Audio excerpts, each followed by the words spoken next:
Ay, magsisimula na po tayo mabilis lang po itong FB Live. Meron lang po tayong konting mga announcements at mga gustong ilinaw. Siguro mga 4 na oras lang po itong Facebook Live na to. Maiksi lang po. 4 na oras lang.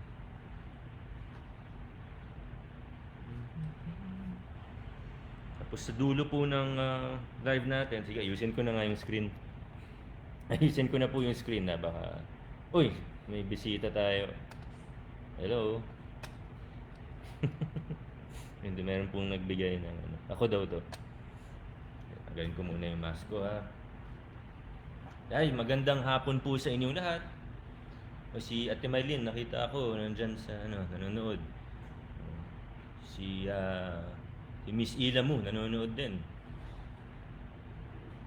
Kamusta po kayong lahat? So, muli, magandang hapon. Good afternoon, everyone. Happy birthday po sa inyo.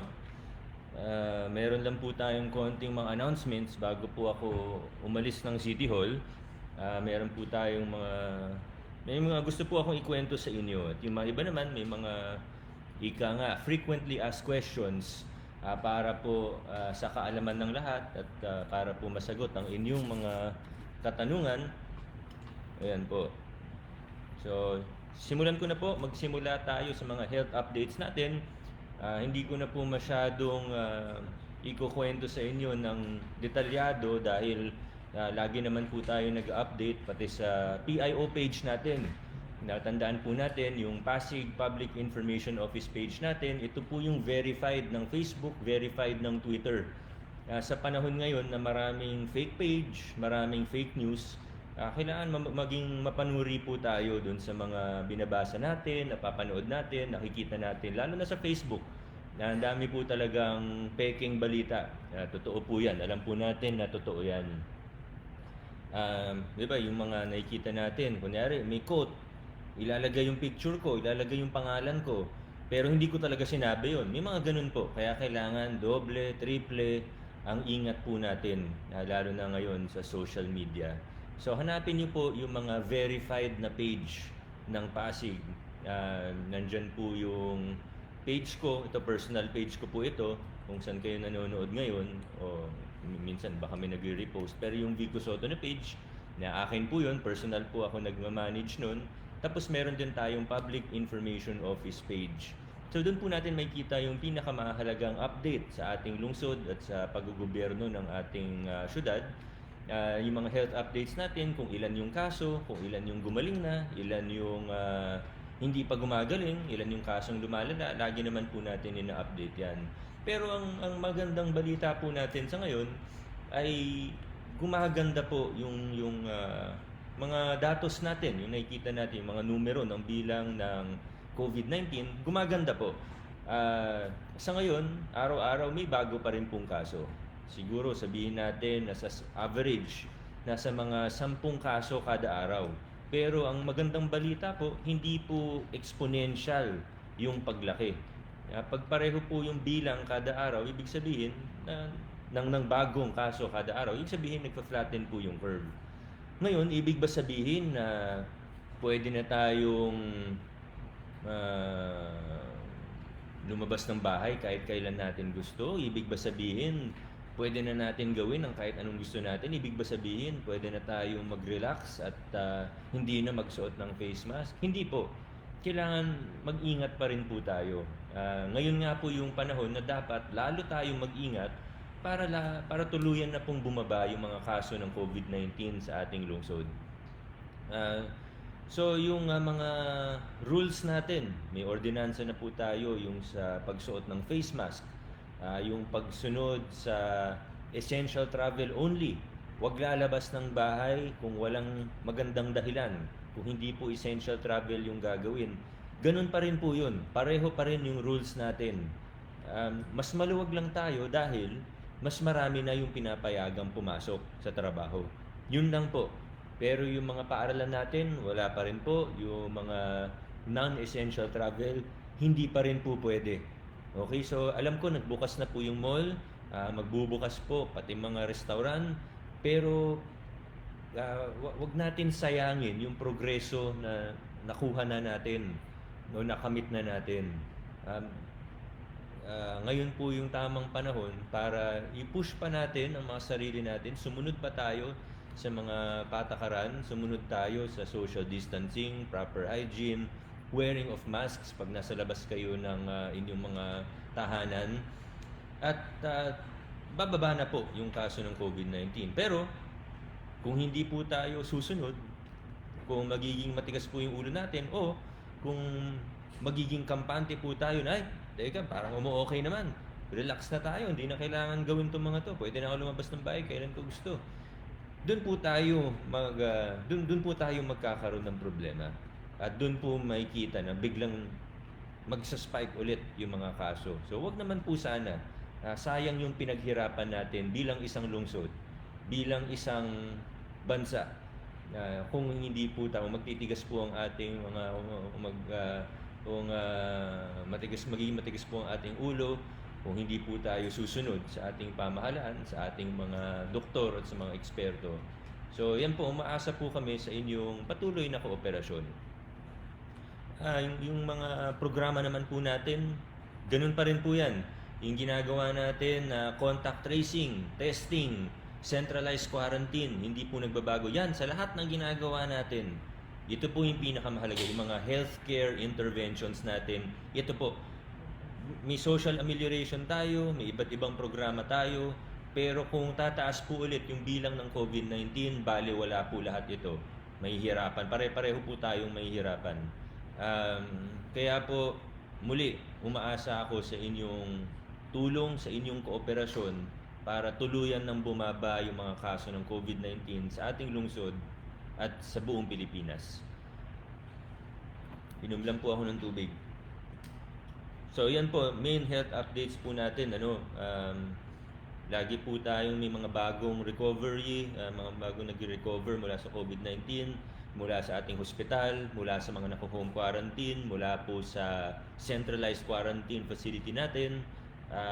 Kagabi may isang video na na-send sa akin, very touching, yung pasyente nag-positive, nag-stay po sa centralized quarantine natin, yung mga family niya, yung pamilya niya, nandun naman sa quarantine facility din natin para sa mga suspected or probable cases. First time nila magkita pagkatapos ng ilang linggo, sinundo nung positive patient na gumaling na yung kanyang pamilya, na tapos na rin mag-quarantine. Very touching po yung video. Ipapaalam ko muna sa kanila kung pwede ko i-share bago ko i-post. Pero yung mga ganun nakakabuhay ng loob, kasi may mga magagandang nangyayari, mga good news. So ayan po. Ngayon recently, siguro sa itong nakaraang mga 1 o 2 linggo, mas maraming good news kaysa bad news. Meron pa rin bad news, pero mas maraming good news kaysa sa bad news. Kaya wag tayo panghinaan ng loob. Magpakatatag tayo, sumunod tayo sa mga kailangan nating gawin. Muli po, wear mask, social distancing. O yan, diba, yung iba dyan may birthday ngayon. Tapos, syempre, may mga iba gustong bumisita. Pero nagpapasalamat po ako dahil sumunod po yung mga gustong bumisita, gustong bumate. Sumunod po sila lahat doon sa social distancing. Dinilimit lang yung pwedeng pumasok din sa opisina ko. Yung mga gustong bumate. Syempre, nag-iingat tayo eh. Mamaya, dito pa kumalat yung virus. Ayoko naman mangyari yun. Ako naman, di ako masyado mahilig sa birthday, sa totoo lang. Pero ako'y nagpapasalamat, taos puso po ako nagpapasalamat sa lahat ng mga bumate, sa lahat ng mga nagpadala ng mga encouraging message. Hindi ko po kayo marireplyan isa-isa. Hindi ko po kayo mapasasalamatan ng isa-isa. Pero sana po alam ninyo na kayo po ang nagiging inspirasyon ko sa aking paglilingkod. Yung lahat ng ginagawa ko po dahil po sa inyo. At tuwing may maganda po kayong sinasabi sa akin, may mga encouraging words po kayo sa akin, nabubuhayan po ako at lalo kong nagkakaroon ng motibasyon para po maglingkod ng tapat at mahusay sa inyo. So maraming salamat po. At dahil po doon, pagkatapos po or pagpatapos na po ang Facebook Live na ito, meron po tayong paraffol. Kung maayos ni na Ewin yung yung mekanismo para sa Ron Ewin, kaya ba natin magpa-raffle? Kasi nandito na yung nandito na yung raffle prize ko eh. Gusto nyo ba magpa-raffle tayo? Pagkatapos po ng mga update ko, pa-raffle tayo. Kaya? Kaya? Pero puro greetings. Paano yun? O basta lahat ng mag-comment dito, pag nag-comment kayo ngayon, raffle entry po yan. Tapos kung sino yung mabunot dun sa app na ginagamit ni Ron, yun po yung mananalo. So, tapos i-message niya na lang kayo para dun sa prize. So, ito po mamaya announce ko kung ano yung mga prize natin. Hindi ko nasasabihin kung anong mall itong mga gift certificate. Hindi naman paid advertisement ito, pero ayan po. So, bago po yung raffle natin, mabilis lang po. Mabilis ang update sa larangan ng edukasyon. Ayan, nakahanap po tayo ng 1.2 billion pesos para sa ating mga pampublikong paaralan, para po sa mga mag-aaral mula sa elementarya hanggang sa senior high school, mga tablets, yung iba sa kanila laptop, lalo na po yung mga ICT students at yung mga teachers nila, bibigyan po ng pamahalaang ng Pasig ng mga tablets, laptops, or learning devices. So sa grade school, yan, mga ano po yan, hawak ko kanina yung galing sa DepEd. No? So of course, DepEd po yung lead dito. Kung ano po yung kailangan nila. May mga specifications po silang binigay sa LGU at in-assess po namin ano yung kaya namin i-provide at yun po yung ibibigay natin sa mga mag-aaral natin. So inaayos na po yan sa ngayon. Yung mga module naman, again, DepEd naman po yung lead, pero kung ano yung kailangan nilang tulong mula sa amin, sa LGU, ay nakikipag-ugnayan tayo. Pero nakita ko po, very interesting. Siyempre, walang papalit sa face-to-face classes. Pero alam po natin na sa ngayon, medyo delikado pa. At ayaw nating maging breeding ground ng virus ang ating mga paaralan. So, magiging distance learning po talaga. Kausap ko rin po si Congressman Roman Romulo. Si Congressman Roman, siya po yung chairman sa Kongreso sa Committee on Basic Education. Kaya swerte din talaga yung Pasig kasi mahusay at nagtatrabaho yung congressman natin. At marami rin siyang input na binibigay sa atin tungkol sa distance learning at yung kung ano yung kailangan na batas ng DepEd. Mas malamang sa hindi si Congressman Roman Romulo yung magpa-file nun o magpapanukala nun sa mababang kamara o po sa Kongreso. So yan po pinaghahandaan natin, pero may nagtatanong din paano naman yung pamantasang lungsod ng Pasig o PLP, yung City Run College ng lungsod ng Pasig. Sa PLP, hayaan ko na po na yung admin ninyo yung mag-announce. Pero ganun din po, distance learning pa rin po, online based. Pero sisiguraduhin natin, pati ito po yung pati sa DepEd, sisiguraduhin natin na lahat may access. So yung mga walang access sa internet sa bahay, pwede po sila pumunta sa mga ibang point kung saan meron local network, kung saan pwede i-download yung mga files. So kahit wala kayong access sa internet, hindi po titigil yung pag-aaral ng mga bata. Ito yung pinaka-cost effective way. Ito yung pinaka-cost effective way, pinaka-efficient na pamamaraan para hindi matigil yung pag-aaral ng bata. Hindi po ito ideal at sana po by second semester okay na tayong lahat at pwede na pumasok yung mga bata. Pero again, lagi ko pong sinasabi, ang planning natin, lagi po for the worst case scenario. Hope for the best, plan for the worst. So ito po, distance learning, pinagpaplanuhan natin. At hopefully, maging maayos. At mukha naman, nakita ko yung mga ginagawa ng DepEd, yung mga module nila. Si SDS po natin, si Ma'am Evalu, very proactive, napakahusay. Mahusay po yung DepEd natin dito sa Pasig. At nakita ko po yung mga ibang video na ginagawa nila. Very interesting. Parang kung ako yung mag-aaral, gaganahan din akong mag-aral. Like, papanood mo yung mga video, may mga gagawin ka sa tablet mo. So, very interesting, very promising. Para hindi gagawin natin ang lahat para hindi matigil yung pag-aaral ng mga bata. So, hindi man pwede yung face-to-face, distance learning, isusulong po natin. So, again, nabanggit ko kanina yung PLP, ano? Meron din po sila, magkakaroon din po silang tablet. Ang estimate natin, magkakaroon tayo ng mga 2,000 hanggang 2,000 at 500 daang estudyante, more or less, ano. So mabibigyan po natin 'yon. Kanina lang po ka-meeting po natin yung local finance committee at mukha naman pong kakayanin natin yung pondo. Mga 30 million din po yung magagastos natin for PLP, para hindi matigil yung pag-aaral nila. So yung mga estudyante ng PLP, ito lang pong hinihiling ko sa inyo. Yung admin ninyo, mag-a-announce naman po sila. Si Consehal Cory Raimundo tumutulong po sa akin para matingnan din po yung ano natin, yung sistema sa PLP at anong mangyayari. Pero itong pakiusap ko sa inyo, mag-enroll po kayo. Libre naman po. 'Di ba? Yung STFAP natin, na libre na yung tuition. Tapos ngayon po ito, magpo-provide tayo ng tablet. Mag-enroll po kayo. Huwag kayong tumigil sa pag-aaral. Yan lang po yung hinihingi ko sa inyo. Sayang po yung pagkakataon. Kasi yung iba nababalitaan ko, baka mag-stop muna ng pag-aaral. Huwag po. Wala kayong extra na gastos dito. Papasok lang po kayo. Mag-enroll lang po kayo. Tapos, kami na po bahala sa distance learning. Huwag po kayong tumigil sa pag-aaral. Yan po ang pakiusap ko sa inyo. Mag-enroll po kayo.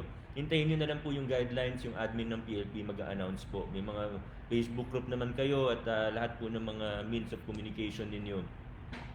So, antayin nyo na lang po. Si Doc April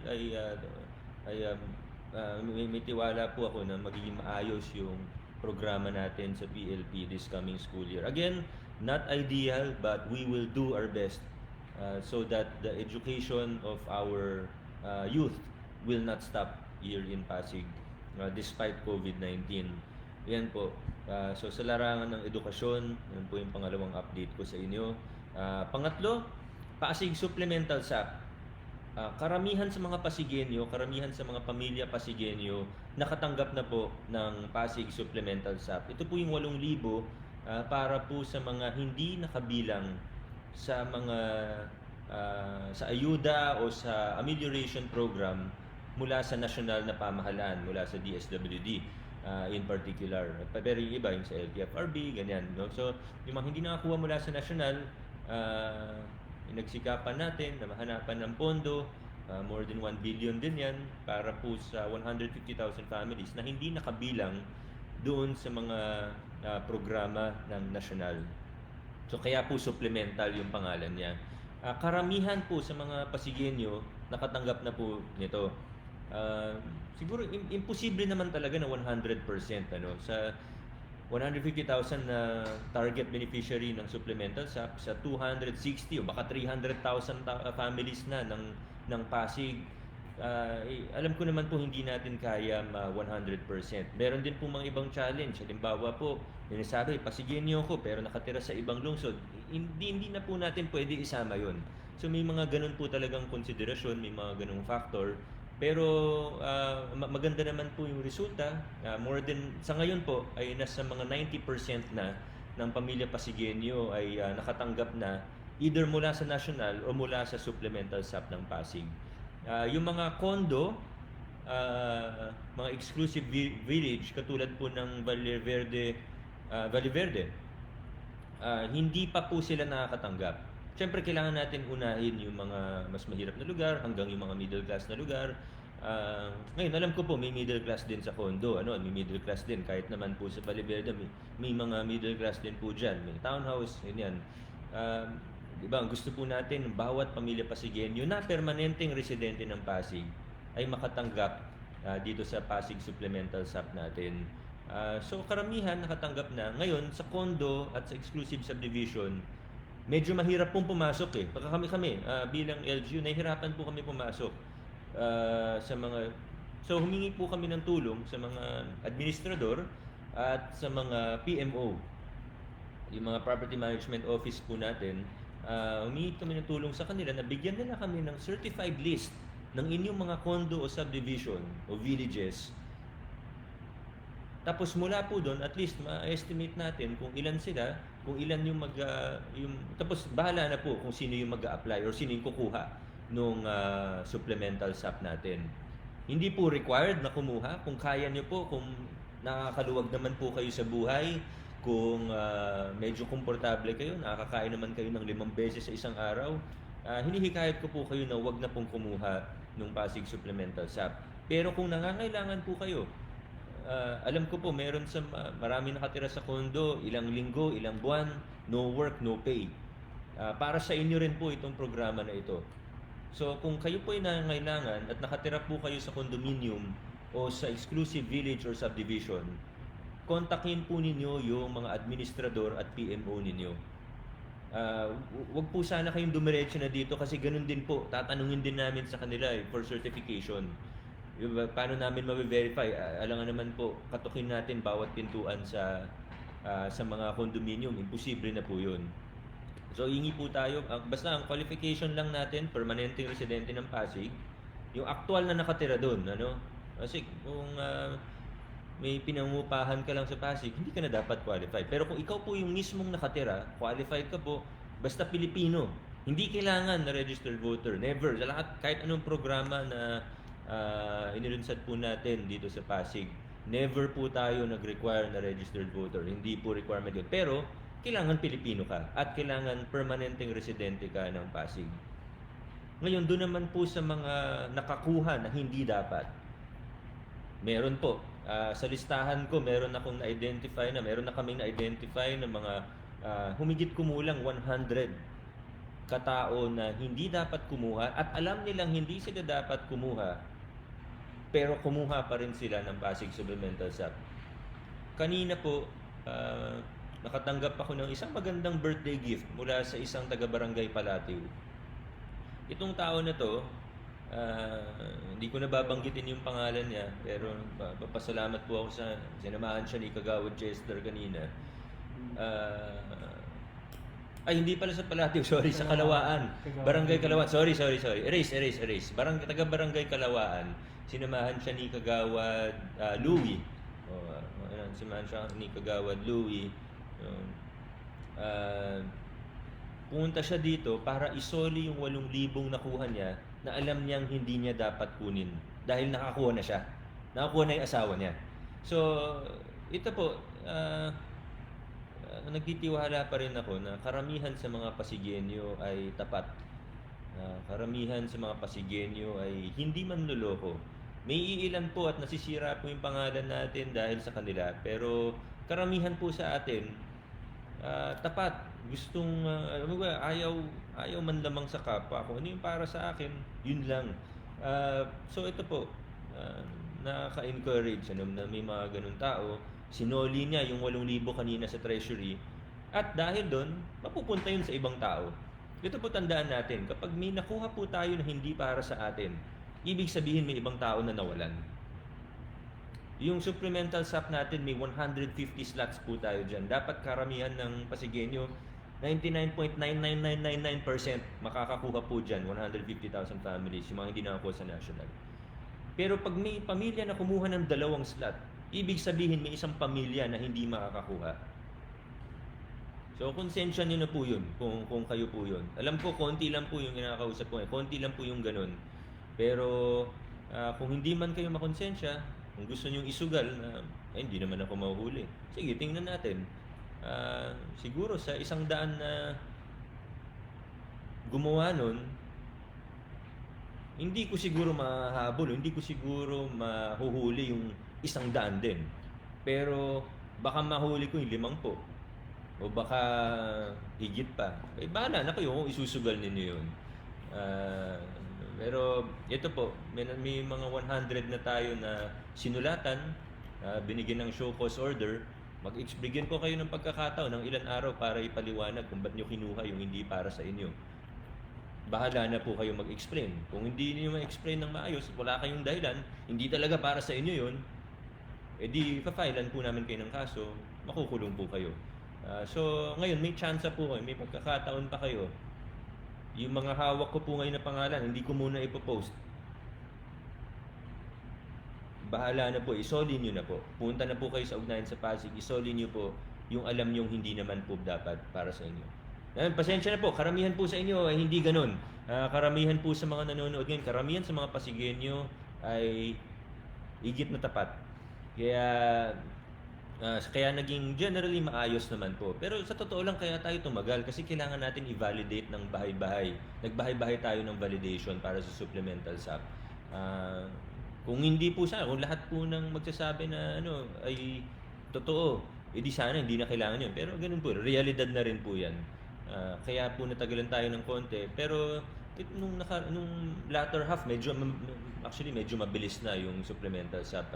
Yung mga hindi po nabigyan, yung mga wala sa bahay, nung namahagi yung mga team natin, for validation pa po yan, tawagan nyo na lang po yung ugnayan sa Pasig o mag-email po kayo.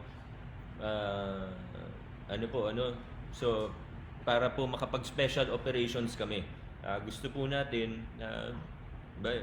hanggang natin na mabigyan ng bawat pamilya na nangangailangan. Pero at some point, magka-cut off din po talaga tayo dahil minsan may mga taga-ibang lungsod pupunta dito, kunyari taga Pasig sila, may kamag-anak dito, pag alam nilang pupunta, kaya hindi rin kami nag-a-announce ahead of time. Kasi sabihin, dito muna kayo tumira kasi may supplemental SAP. Hindi naman talaga taga Pasig. So yan, doon tayo nagkakaproblema ng konti. Pero generally, 99% maayos naman. So yan po ang update natin sa supplemental SAP. Muli po, kung ikaw ay taga-condo o taga-exclusive village subdivision, hindi pa kayo nabibigyan, hindi pa kami nagdi-distribute dyan, contact your administrator or PMO. Yan. Pang-apat, yung DSWD social pension, nasa mga ilang libo yun? 9,000 po yung target. Nakaka 9,000 yung beneficiary. Yan po. Ito po, tandaan po natin, yung DSWD pension, yung social pension po, yung 500 per month. Ito po ay approved ng DSWD. Hindi po ako nag-a-approve niyan, hindi po lungsod ng Pasig ang nag-a-approve niyan. Hindi po LGU nag-a-approve niyan. DSWD, magandang programa po yan mula sa national, sila rin po yung nag-a-approve niyan. Ang papel ng local government, ng lokal na pamahalaan, ay pag dinownload na yung pondo sa amin at binigay na sa amin yung listahan ng mga benepisyaryo, kami po yung mag-iikot ngayon, ipamamahagi po natin sa mga senior citizen na na-aprobahan ng DSWD ng social pension. At para hindi na po sila pumunta dito sa City Hall, nagbabahay-bahay po yung OSCA CSWD team natin. So, nagsimula na po tayo. Sa ngayon, mga 1,000 ang nabigyan. 2,000 na pala. 1,000 in 2 days. Okay. Nasa 1,000 na. Out of 9,000 ang nabibigyan ng social pension. So, yung 8,000, antay-antay lang po kayo sa mga bahay ninyo. At makakakuha din po sila. Baka nakita po nung iba, at ito papunta na tayo sa panglimang parte ng FB Live ko, sinabay na natin yung mga tulong galing sa ating hospice. Yung hospice natin, meron po tayong 2,400 beneficiaries. 2,400 senior citizens. Karamihan po dito yung mga bedridden, yung iba hirap nang maglakad, pero marami po talaga sa kanila mga bedridden na. Kailangan nila ng diaper, kailangan nila ng gatas. Ito po yung tulong na binibigay ng hospice. Pati po yung mga maintenance na gamot, sinasama na po natin. Dati, pupunta pa either yung senior or yung representante nila, yung kamag-anak nila, pupunta pa dito sa hospice, nun sa God compound. Ngayon po, dahil ayaw na nating mahirapan yung mga senior, gusto natin mabawasan din yung tao sa City Hall para sa social distancing na rin. Ang ginawa po natin ay ginawa nating house to house yung delivery o pamamahagi ng tulong mula sa hospice dito sa 2,400 senior beneficiaries natin. So yung gatas, gamot, diapers, yung vitamins, maintenance na gamot, Depende po sa ano, no, depende sa senior kung ano yung pangangailangan. Yung mga bedridden nga at yung mga hirap ng maglahad, ah, nag-house to house po tayo. Sinabay na natin yon sa social pension nila na mula naman sa DSWD. Tapos yung galing sa hospice, good for 3 months na po yung binabasa kanila. So out of 2,400 kahapon, sumama ako sa ilan para lang makita yung flow ng hospice natin.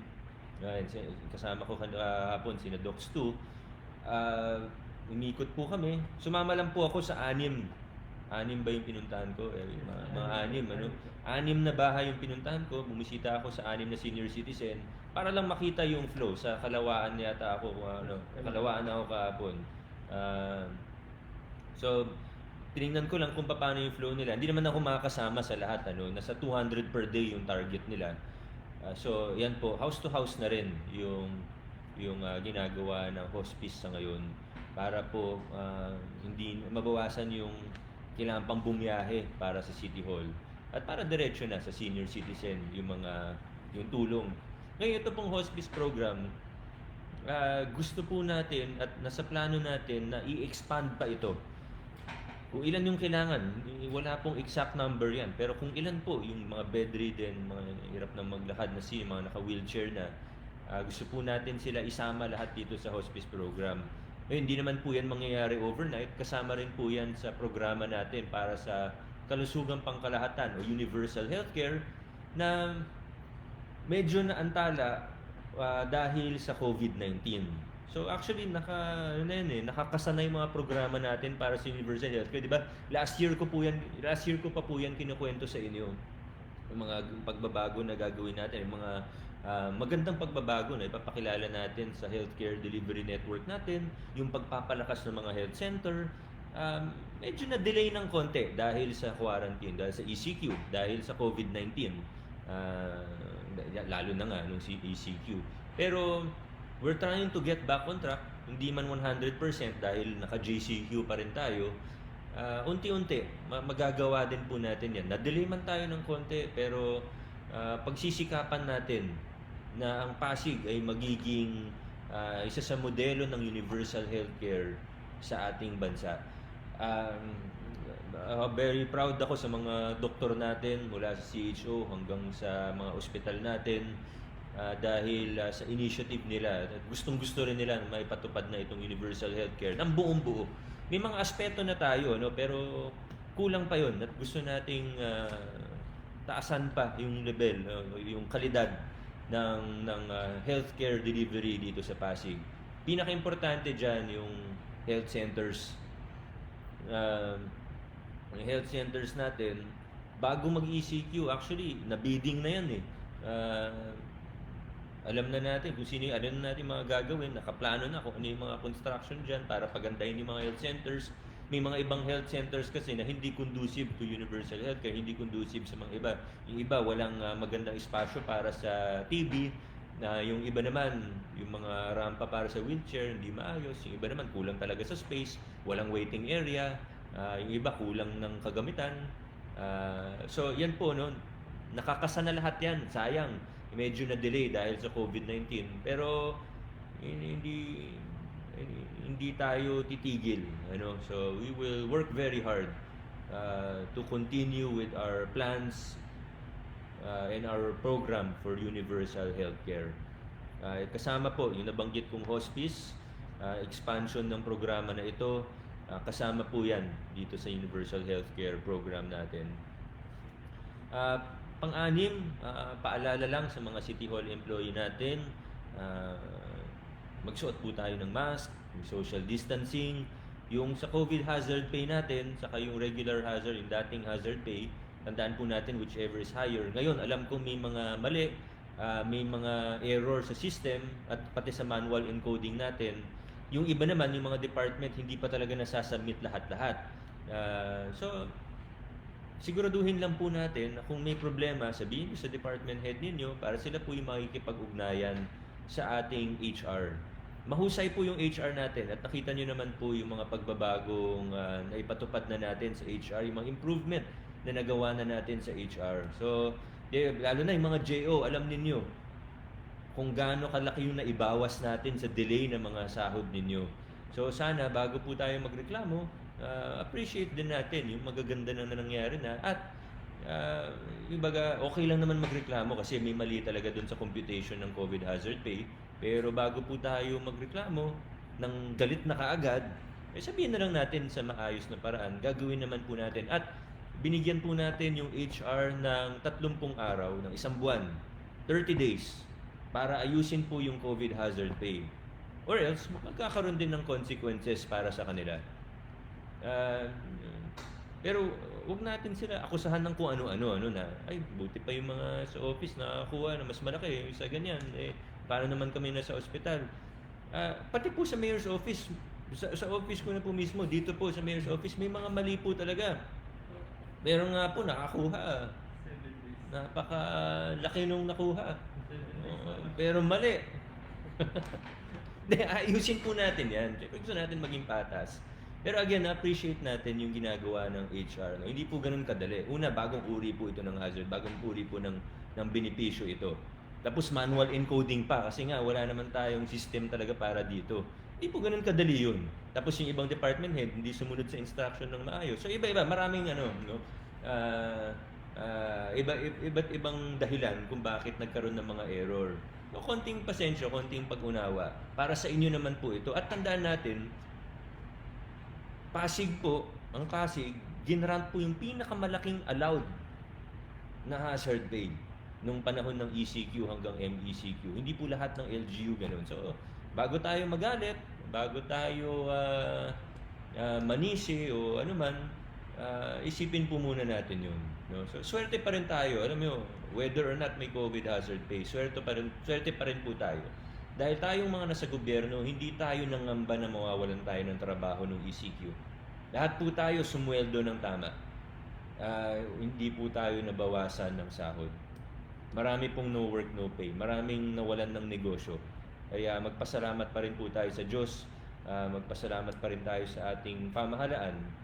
Pamahalaan pang nasyonal, pang lokal, na stable po yung kinikita natin na every month. Ano? So, pero again, rest assured, aayusin po natin yung kailangan ayusin. Binigyan natin ng 30 araw ang HR para maayos po 100%.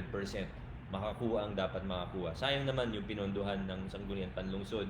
Pinondohan natin para sa inyo po yan. Ngayon ho, yung detalye po niyan, tingnan nyo na lang po, nag-post ako kagabi para po sa mga empleyado yun. Wala kasi tayong flag ceremony din pag Monday, kaya medyo hindi rin ako nakakapagbigay ng update sa inyo. Iniisip ko nga kung mag-FB Live ako tuwing Monday ng umaga para po sa mga empleyado lang. Pero syempre manonood din yung mga hindi empleyado na iba Pero okay lang. Tingnan po natin, baka Monday at least o baka short video para pag may mga announcements tayo. Pero ngayon, yung pinakamahalaga, wear mask. At yung mga kliyente naman natin o pumupunta sa City Hall, pag may nakita kayong mga empleyado natin, pati yung mga enforcers natin, yung mga nasa field, yung mga sweeper, pag nakita nyo hindi nakamask, pwede nyo naman po itawag sa atin, picturean nyo na po sila para may accountability sila na dapat ang kawani ng pamahalaan ang nanguuna bilang halimbawa sa ating lungsod. So meron tayong responsibilidad bilang mga public officials. So kasama na dyan, wearing mask, social distancing. So paalala po yan sa mga kawani ng lokal na pamahalaan. So ayan po, bago po tayo pumunta sa raffle, ayan, ito na po ang raffle prizes natin. Titingnan ko lang po kung kaya ba natin magpa-raffle? Paano po ang gagawin natin? So, mas mag-generate po siya. Yan, so ito meron po tayong, pwede ko ipakita? So, nag-sample Kung anong lumabas sa phone mo. Ito po So, ayan po, ito yung app na ginagamit ni Ron at ni Ewin. So, filter duplicate users, paano ba to? So, pag pinindot ko, mag-ano na po, start. so ayan, so pipindutin ko po yung start para makita niyo po. Nakikita niyo po ba? Ayan, ngayon po nakikita niyo na. Okay, atras. So, pipindutin ko po start. Baka naman ayaw niya sumali sa raffle, yung manalo. Ang panalo po ay si Sir Elmer. Ay, di ko pa sinabi kung ano yung price. O, mayroon tayong gift certificate sa isang department store na 1,000 pesos worth. Screenshot natin. Yan. So, Elmer Tumapang, congratulations po. Ang sabi niya, happy birthday, Mayor Vico. Maraming salamat. Sir Elmer, congratulations. Sana pag message kayo ay sumagot kayo para mapadala. Pero within Metro Manila lang po. At kung taga Pasig, doble. Okay na. Kung taga Pasig po, doble yung bibigay natin. Siyempre, Pasigyan nyo first. So yan po, ito yung mga ano natin, 1,000 worth. So mag-comment na po para makasama po kayo sa raffle natin. Yung ginagamit natin, yung commentpicker.com para makita nyo po at alam nyo yung totoo itong app or website na ginagamit natin. 3, 4, 5, 6, 7, 8, 9, 10. So ito po. 1,000 pieces. Okay. So next, winner. Ang pipindutin ko lang to, Ron. 5, 6, 7, Pick another. 8, 9, 10. Okay, another 10. Pick. So 100 pesos each yung GC ano. So pick another winner. Start. Maraming salamat sa lahat ng mga bumabate. Happy birthday din po sa inyo. Ito. Parang kilala ko to Grace Milesa Querido. Happy birthday, Mayor Vico. God bless. Thank you. Congratulations. So, taga-Pasig, no? So, 4, 5, 6, 7, 8, 9. So, doble yung sa kanya. Dahil taga-Pasig siya. Pick another winner. O mga 700 winners to. Medyo matawid na Alas tayo dito. Start. Okay. Tan. Wala ka bang sounds ng mobile pala yung dyan? Happy birthday, Mayor Vico from Michelle Ann Perpeña. O, comment na po, pwede pwede pang sumama. Ayan, screenshot ni Ron para ma-message kayo. So, 5 winner po yung pipiliin ko. Ayan. Okay, ano po? Dahil bawal po tayo mag-party-party. Although may mga bumisita kanina pero pa konti-konti lang. Ano? Sabi ko nga sa mga opisina kanina, hanggang 10 lang kung gusto nila bumisita, hanggang 10 tao lang para hindi tayo nagbabiolate ng kung ano. Pero sumunod naman po ang mga mga staff natin, mga gustong bumisita. Isa pa po. Pick another winner. Start.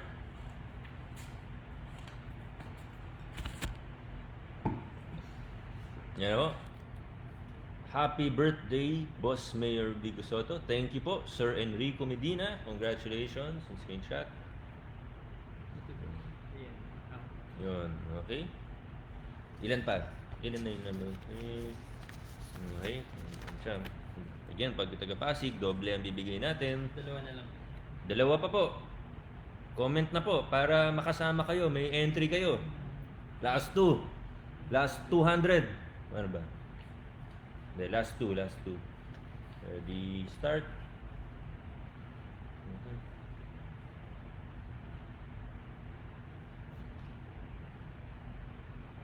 Sabi niya, happy birthday, Mayor Vico Soto, hulog ng langit sa Pasig. Stay safe, good health, and more birthday to come. God bless. Maraming salamat, Sir Dave Agustin. Okay. Shot. Okay, last na po. So, pick another winner. Bago kami start, maraming salamat sa lahat ng nanood, sa lahat ng bumate. Kay Sir Retchie J, disqualified ka kung ikaw ang mabunot ko. Sa lahat ng mga nanonood, pati yung mga nanonood sa kabilang kwarto. Happy birthday din sa inyo. Kay Ma'am Marivic, kay Ma'am Jane, kay Miss Clarice, Sir Elor, Miss Raquel, at po sa inyo. Happy birthday po sa ating lahat. Hindi po na-start. Start. Ready? Last na po, last. Si Cha. Mayor, please. Ayun. Yes. Ayun na. Sabi niya po, Happy Birthday, Mayor! Exclamation point, exclamation point. Keep safe. Thank you, Miss Dayan. Miss Dayan Dumawa. Screenshot natin. Ba't ganun? Okay. So, yan po ang ating 5 winners ng gift certificates sa isang department store. Congratulations po at congratulations din po sa mga yung mga pinipirmahan ko pong appointment papers. Ito po yung mga na-permanent natin. Ang dami na natin na permanent. Yung iba, di ba yung na-post ko dati, yung record natin, 43 years na contractual sa City Hall na permanent natin.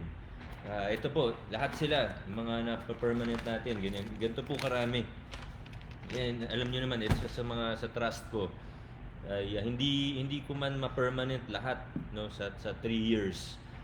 Pero yung mga 20 years pataas, 25 years pataas, and then pag natapos na natin yun, yung mga 15 years pataas, ay bigyan natin sila ng seguridad, layo natin sila sa politika.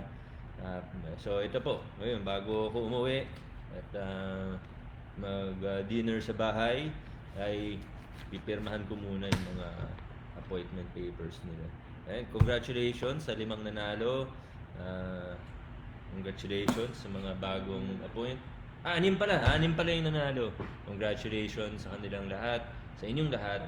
Maraming salamat. Muli po sa mga bumati, maraming salamat sa mga napaka-kind words ninyo. So, thank you. God bless you. Stay safe. Social distancing. Wear a mask pag nasa labas ng bahay. May mga nagte-text para i-shout out pero wala, tapos na po ang ating Facebook Live. Stay safe, stay healthy. God bless po. Magtulungan po tayo para matapos na ang pandemic na ito. God bless.